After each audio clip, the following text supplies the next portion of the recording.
7 puppies.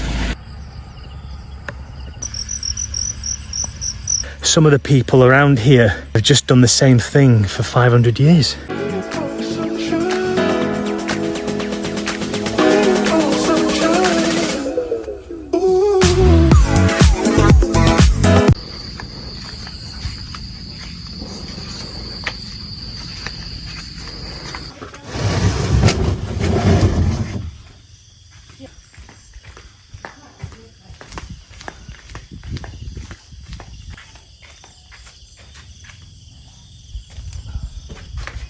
Let's go and check on the farm, see what the flood water's like today.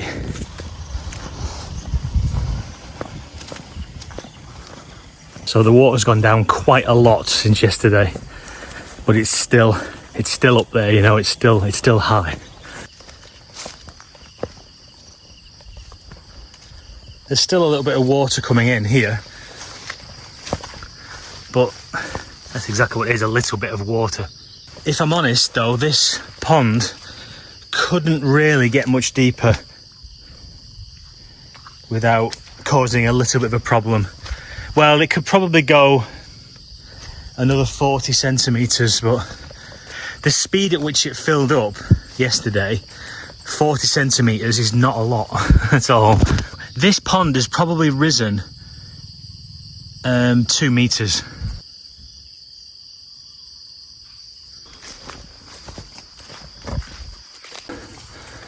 There's a bit of sunshine today as well, which is a good sign. Now then, it's higher since I was here yesterday, this pond, because I walked over this yesterday.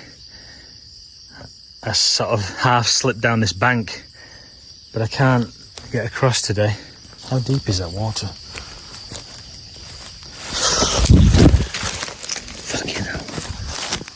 Very slippy. How can I get around here then? I don't want to walk all the way back around there. Sun's out now. Just not worried about this.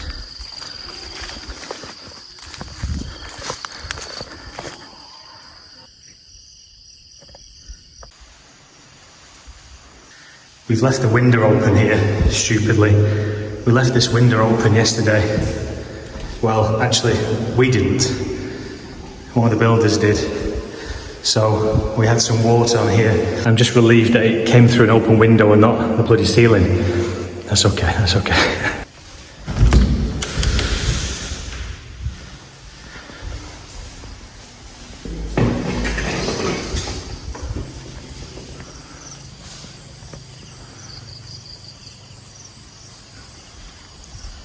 Everything working as it should. That blue pipe is the drainage for the plunge pool. So that's obviously capturing a hell of a lot of water, rainwater, but it's then sending it out there, which is perfect because what we'll eventually do is put a tap on the end of there.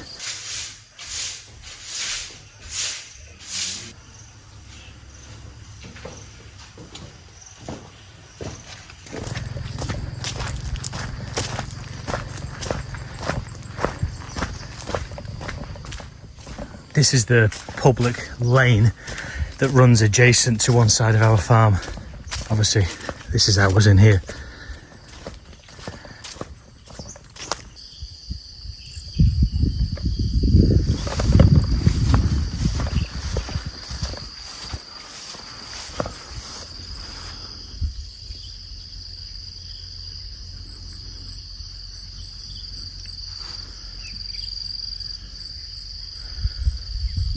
There's nothing more peculiar than Thai women, Thai girls. Anna's daughter has come with us to the farm today. So she got in the car and I looked at her. She's wearing pyjamas. I was like, what? You need to get dressed. Going to the farm, it's flooded. You wearing wellies, what? And she was like, no, I'm ready. And she's just walking around the farm in a pair of wellies and a pair of Hello Kitty pyjamas. She's 26.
our next door neighbour has found 7 puppies and no one knows where the mother is, so I'm gonna go and have a little look at them now. เมื่อวานมึงนั่นตอนเขาใหญ่มามันมาอยู่แล้วมันเขามาหานมให้ลูกมันเลยมันก็เลยไปมันเอาลูกมานมให้ลูกไปไปโซนนิดหน่อยมึงเนี่ยเดี๋ยวสิยังเอาไปไปหน้า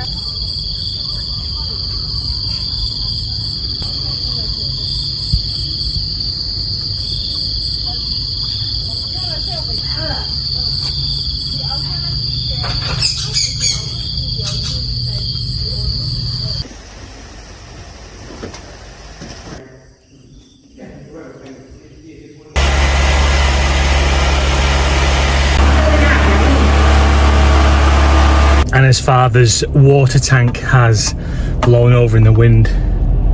He's got bad knees, so he can't fix it himself. So also, he's too kind of humble or polite to ask for help. I just drove past now and saw that it's on the ground, so I'm gonna just, it's only a 5-minute drive from where we live to where he lives, so I'll sort it for him. This is what's happened, look. So I'm gonna see if I can fix this.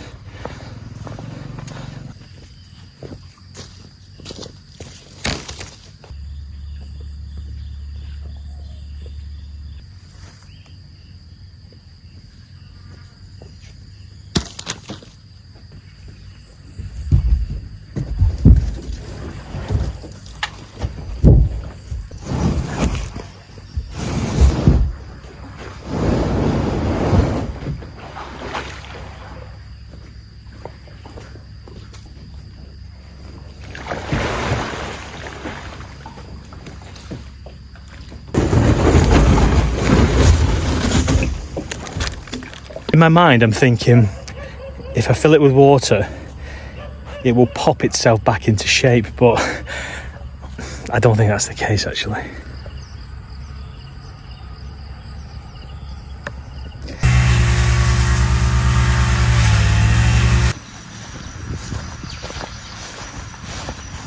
So I'm in the far corner of our land now. Just over there and to the left was where it was all running in from the next person's farm a few days ago. And then as a result, this pond then is filled right up. And where the water runs off to the next person's land is in this corner here.